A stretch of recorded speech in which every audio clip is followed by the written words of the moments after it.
Hi, everybody. Welcome to a special edition of Conversations with Calvin, We the Species. Today, we have Alan HESSE live from Quito, Ecuador.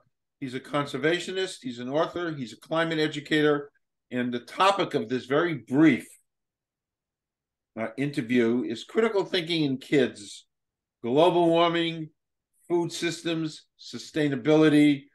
This is powerful stuff, and we're going to jump right into this. Alan, and welcome. Thank you, First Calvin. question is why is food an important part of a sustainable lifestyle? And what does it have to do with climate change? That is a big question, Calvin. You know, food actually plays a big role for sustainability. And I'm going to start off with some pretty shocking statistics. The agriculture, forestry, and land use sector, where all the food originates, accounts for a quarter of all greenhouse gas emissions that cause global warming. A Wow. quarter, 25%, 24%. And food waste on its own accounts for 8% of greenhouse gas emissions. And get this, 30% of all food is wasted every year. Wow. This is data that comes from Project Drawdown, one of the biggest think tanks for climate solutions. And it's all science based. And so in a market economy, what this means is that the way consumers behave around food can really move the needle for or against a sustainable lifestyle, right? The way we consume food can therefore become an incredibly powerful form of individual climate action. Wow. Okay. So, why is it important to get kids thinking about this stuff? Well, there are three reasons, in my view. One is that kids educate their parents, and the parents are the adults of today, and they are the decision makers of today. And so the kids influence the choices made by adults today, right from who they vote for to how they travel to what food they buy. The second reason is that kids, of course, are the decision makers of tomorrow. And so sustainability is no longer a negotiable luxury like it was for previous generations. It's a must. And the sooner we reach a generation that lives by that standard, the better. And the third reason is that kids today, unfortunately, suffer from anxiety.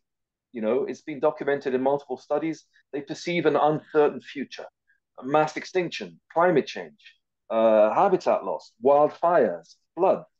They see and sometimes experience these things all the time. And so the best way to help them mitigate the anxiety is to empower kids with knowledge, not only about the problems, but also how they can make a difference personally. And one way is food, understanding how and where food is produced, how their dietary choices matter is hugely empowering for kids. Wow. I can ask you a million questions, but I know.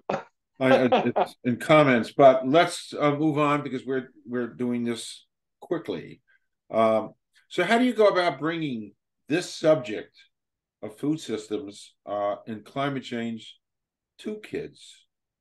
Well, you know, it's got to be fun. That's the thing. That's the thing. That's what I'm all about. That's why I've got this little Captain Polo logo behind me and the comic books behind me. It's got to be fun. It's got to be entertaining. So part of my comic book based brand for climate education, Captain Polo Climate Academy, is a project. The project is called the Captain Polo Food Project for schools. And this project takes students through a series of workshops and research activities that stimulate critical thinking skills about the relationship between food systems, sustainability, and climate change. Um, Using their own recipes that are culturally significant to them, the students then compete in a final event of the project, a master chef kind of event, where they are evaluated for their cooking skills, Mm-hmm. but also their understanding and their analytical process of all that they learned about climate, sustainability, and food systems during the project. And so that's a very exciting project. And in fact, today I started that project with a school right here in Quito. Wow. So yeah, and yeah, as you say, we could talk about this forever, Calvin, but let's keep it short. I'm wrapping up. Contact me through my website if you want to know more. alanhesse.com. That's ALANHESSE.com to get in touch and find out more. Thank you so much, Calvin. See you on the Thank you, next one. Alan. All I can say is a huge thank you. And this is all to be continued. So we'll be back. Yes. You'll be back. I'll be back. Thank you, Alan. I'll see you guys later. Okay, bye-bye.